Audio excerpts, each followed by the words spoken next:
네, 경제인사이트 이어가겠습니다. 오늘은 박주근 리더스 인덱스 대표 모시고 제약바이오주와 로봇주 얘기를 나눠보겠습니다. 어서 오십시오. 네, 안녕하세요. 자, 요즘 제약바이오주의 핫한 키워드라고 하면 바로 비만 치료제가 아닐까 싶어요.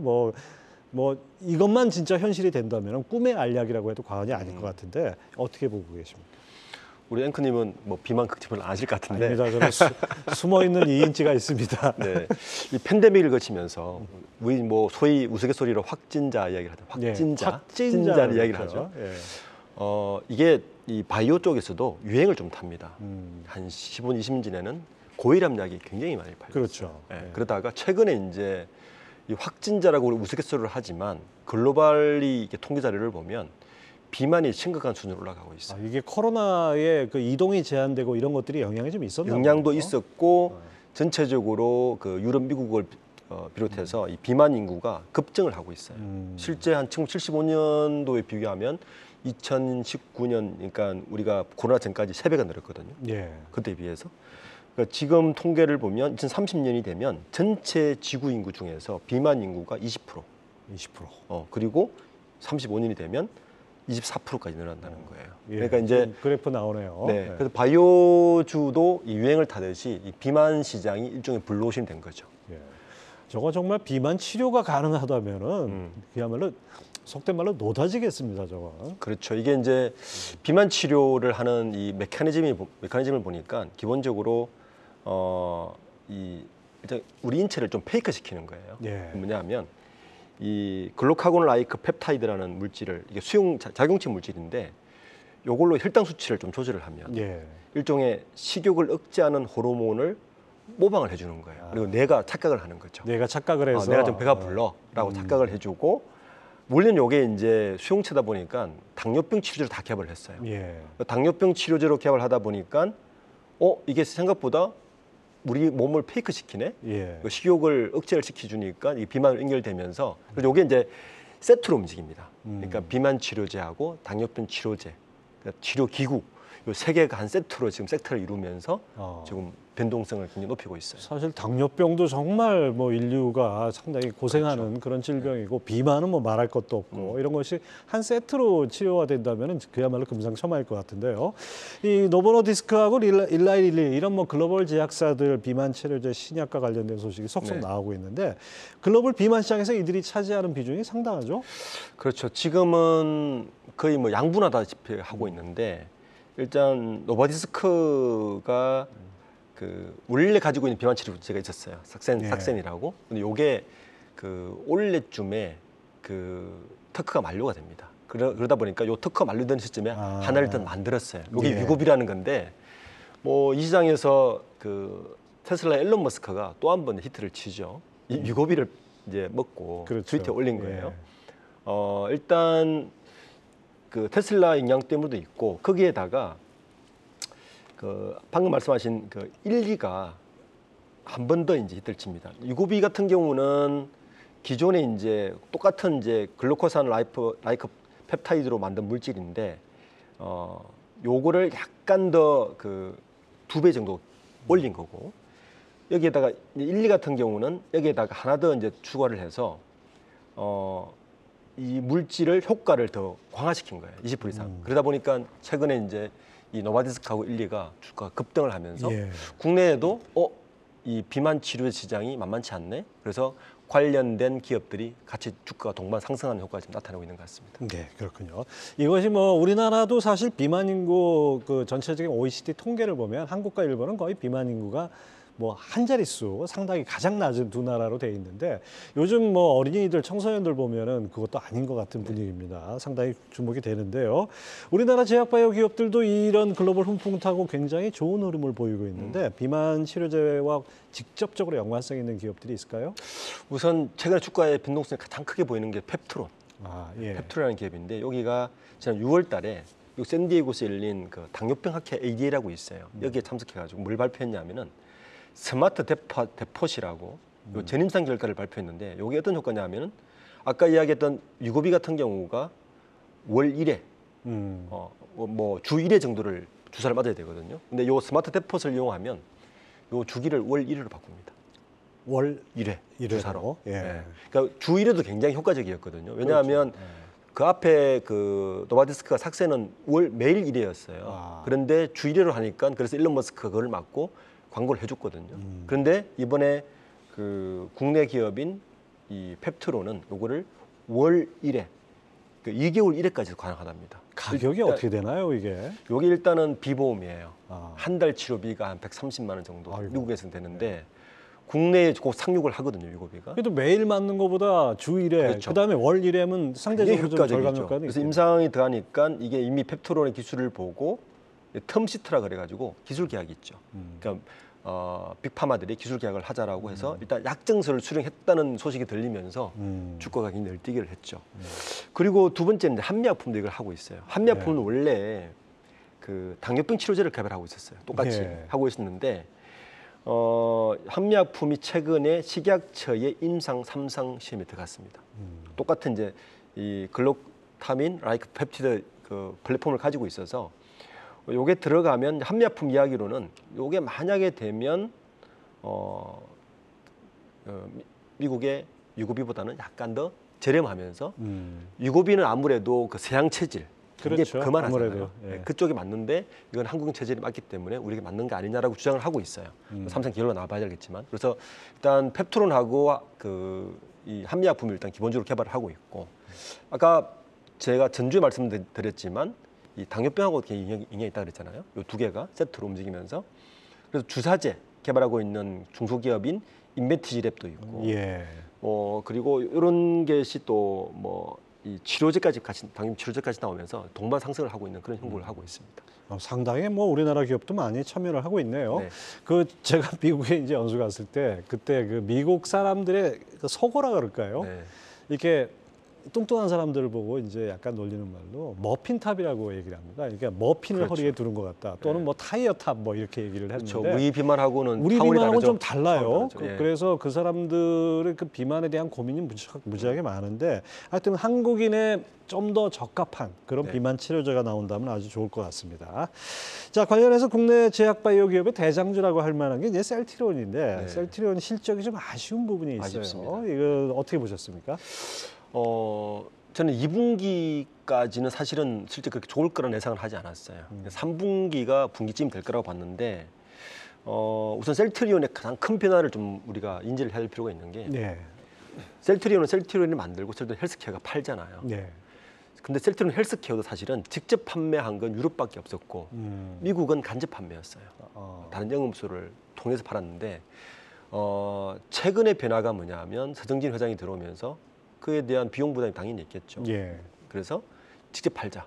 유럽 쪽은 직접 팔아서 렘시마 같은 경우는 여전히 그 직접 판매 분의 매출은 줄지 않았다는 거 분명히 보였고 예. 미국 시장이 문제인데 미국 시장은 일단 그 판매는 되는데 비용이 많이 들어가는 거죠. 판매 체계를 바꾸다 보니까. 그렇죠. 법인 세우고 직접 판매되는 인프라 깔고 해야 하다 보니까 이제 그 비용이 지금 이번에 실제 반영된 건데 한 부분이 있고 두 번째는 이제 또 아픈 부분인데 미국은 이 사보험 체제이지 않습니까? 예. 사보험에서 그 약을 인가를 해주고 그 약이 들어와야 판매가 이루어지는데 현재 사보험 체제를 아직 진입하는데 좀 차이가 있나 봐요. 예. 제일 처음에 이제 한 3위쯤 되는 사보험 PBB인가 거기에서 거부를 해서 지금 안 들어간 상태인데 셀트리온 쪽에서는 뭐 1, 2위는 우리가 접근하고 있다고 말을 하지만 요게 지금 관건입니다. 그게 뚫려야 진짜 판매가 미국 되는 시장에서 거죠. 정말 성과가 나겠네요. 그렇죠. 두 개가 다 이제 비용 효과에서 그게 뚫렸을 때 직접 판매되는 인프라를 깔았을 때 비용 효과가 이제 떨어지면서 이익으로 환산이 되는 부분 하나가 있고 그리고 사보험이 진입하면 지속적인 판매량도 가능하고 그러니까 이 두 가지가 지금 관건으로 돼 있어서 이런 부분이 실적에 지금 좀 반영이 된 것 같아요. 예. 비용은 늘어나고 실적은 좀 정체되어 있고 그러다 보니까 매출은 일부 조금 상승했는데 영업이익은 줄은 현상. 이게 지금 주가에 그대로 반영돼서 이런 뭐 이제 증권사에서는 좋은 점수를 주고 있는 것 같지는 않습니다. 네. 지금 말씀하신 그런 비용 부분과 미국에서의 그 민간 보험을 뚫는 문제, 이것이 해결된다면 뭐 하나의 모멘텀이 되겠네요. 그렇죠. 거기에다가 3분기 실적이 중요한 게 이제 거기 뚫느냐에도 중요하고 신약이 중요하지 않습니까? 예. 현재 그 셀트리온 헬스케어의 매출 구성을 보면 역시 그 렘시마하고 램시마 RC라고 해서 SC라고 해서 유럽 쪽의 램시마 위주의 매출이 전체의 매출의 60%예요. 아, 그렇군요. 예. 셀트리온 헬스케어 매출 구조를 보면 그래서 이 매출의 신약을 빨리 미국의 FDA를 넘겨서 이제 매출 포트폴리오를 좀 다양화시키는 것도 사실은 뭐 트룩시마 같은 경우도 굉장히 지금 매출이 높지가 않아요. 그래서 트룩시마라든지 이런 것들을 미국 시장에 빨리 론칭을 해서 매출 포트폴리오를 다양화하는 것도 사실 하는 관건으로 좀 돼 있습니다. 그렇죠. 셀트리온 같은 회사, 이런 제네릭 회사 같으면은 정말 이 약품 판매하는 약품도 포트폴리오를 잘 가져가야 될 것 같아요. 어떤 특정 한두 품목에 집중되는 것보다. 자, 뭐 실적은 좀 기대에 못 미쳤지만은 합병 이후 모멘텀을 기대할 만하다 이런 전망들이 나오고 있어요. 근데 이 셀트리온 3사 뭐 합병한다는 얘기 어제 오늘 얘기가 아닌데 언제 하는 겁니까 이거? 뭐 3월달 성진 회장이 복귀할 때부터 나왔던 이야기고. 그 셀트리온 이 삼형제, 특히 이제 합병해서 제약은 빠졌어요. 예. 그러니까 셀트리온하고 셀트리온 헬스케어 두 개만 합병한 걸 가다가 잡은 것 같은데 벌써 합병 14일 날도 한 번 더 공시를 했어요. 뭐라고 공시했냐면은 합병에 대한 검토를 진행 중이며 현재까지 구체적인 합병 대상이나 시기 형태 확정 사항은 없다. 이 똑같은 말을 지금 세 번째 하고 있습니다. 뭐 전에도 그렇게 똑같이 나온 걸 왜 반복을 합니까? 근데 문제는 뭐냐면 7월 12일 날 합병 절차에 본격 돌입했다는 보도를 했거든요. 예. 그리고 중요한 건 뭐가 있냐면은 올해에 셀트리온이 자사주 매입을 2천억을 했는데 이게 마지막 자사주를 언제 매입했냐 하면은 지난 5일에 공시를 했거든요. 그러면 마지막 공시한 자사주 기준으로 넉 달입니다. 그러니까 올해는 무조건 해야 되는 거예요. 그래서 이제 기준을 그렇게 잡고 있는 거고. 그래서 어쨌든 셀트리온은 어쨌든 포텐셜은 두 개를 가지고 있어요. 아까 방금 말씀드린 대로 미국 시장의 사보험 진출 플러스 트룩시마라든지 신시장에 대한 어떤 포트폴리오 구성 이 하나의 포텐셜을 가지고 있고 합병이 주는 여전히 포텐셜이다. 그렇게 지금 셀트리온을 보면 좋을 것 같습니다. 예, 그렇군요. 앞으로 뭐 주목해서 봐야겠습니다. 계속해서 똑같은 공시 또 하지는 않겠죠? 3번이면 충분하지 않을까요? 네, 그렇습니다. 자, 로봇 산업 좀 살펴보겠습니다. 최근 로봇 산업에서 뭐 하여튼 투자자들 관심 무지하게 높아졌고 2차 전지의 쏠림 이거를 이어갈 다음 타자로 뭐 전도체 이거 뭐 잠시 그랬지만은 사실은 로봇 산업이 더 이 로봇 관련주가 더 가능성이 높다. 뭐 이런 얘기도 나오는데 어떻게 보십니까? 이제 로봇은 좀 매크로한 시장 하는 흐름을 하나 봐야 되고 그리고 좀 마이크로한 시장을 좀 흐름을 봐야 되는데 좀 매크로한 걸 말씀드리면 사실 팬데믹을 거치면서 글로벌 산업 트렌드가 어떻게 바뀌었냐면은 제조업을 자국에 보유하지 않는 게 얼마나 큰 리스크인가를 깨닫기 시작했습니다. 특히 미국과 유럽에서. 그러면서 미국의 바이든 정부가 결심 내줬던 게 리쇼어링을 끄는 이유가 그거거든요. 근데 그전에는 리쇼어링이 불가능했어요. 그 인건비를 감당할 수가 없었거든요. 그렇죠. 그렇지 않습니까? 그러니까 저개발국가 인건비 감당할 수 없기 때문에 불가능하죠. 중국에 의존할 수밖에 없었는데 지금은 가능한 거예요. 왜냐하면 로봇이라는 게 자본을 투입하면 그 인건비를 감당할 수 있고 그리고 또 하나는 뭐냐면 AI라는 게 등장하면서 로봇과 AI가 합쳐지면 충분히 그 인건비를 감당할 만한 자본만 투입하면 되는 시장으로 바뀐 게 큰 매크로한 변화 중에 하나입니다. 큰 흐름에서 진짜 어떤 거대한 메가 트렌드라고 메가 트렌드가 바뀌는 거죠. AI의 등장과 로봇의 등장은 같이 합쳐져서 봐야 되거든요. 뭐 시너지가 그냥 1+1이 아니라 이거는 1+1이 무한대가 될 수 있는 그런 거죠. 거기에 이 로봇 시장은 또 두 개로 양분이 됩니다. 우리가 알고 있는 로봇은 우리 머릿속에 생각해 보면 뭐 자동차 공장에 이렇게 막 하는 산업용 로봇 시장이 있고요. 또 하나의 시장이 있는데 협동 로봇 시장이 있어요. 요즘 협동 로봇이 아주 인기죠. 우리 이제 일상에 가장 많이 볼 수 있는 게 커피 전문점 가면 로봇이 커피 타주는 거 있죠. 그렇죠. 뭐 식당에서 뭐 로봇이 하는 거라든지요. 그 시장이 있는데 국내 글로벌 빅5 로봇 시장에서 보면 그 1위는 덴마크에서 하고 있고 2위가 일본의 그 환하게 하고 있는데 이거 대부분 산업용 로봇이고 국내 산업용 로봇은 현대중공업 계열의 HD 중공업 계열에서 하고 있는데 요즘 뜨고 있는 건 바로 이 협동 로봇 시장입니다. 요게 시장 성장성을 보면 글로벌 지금 로봇 시장은 매년 CAGR로 한 30% 이상, 50% 이상 성장을 하고 있어요. 그런데 협동 로봇 시장은 이 성장성이 훨씬 더 빨라요. 어느 정도인가요, 성장률가?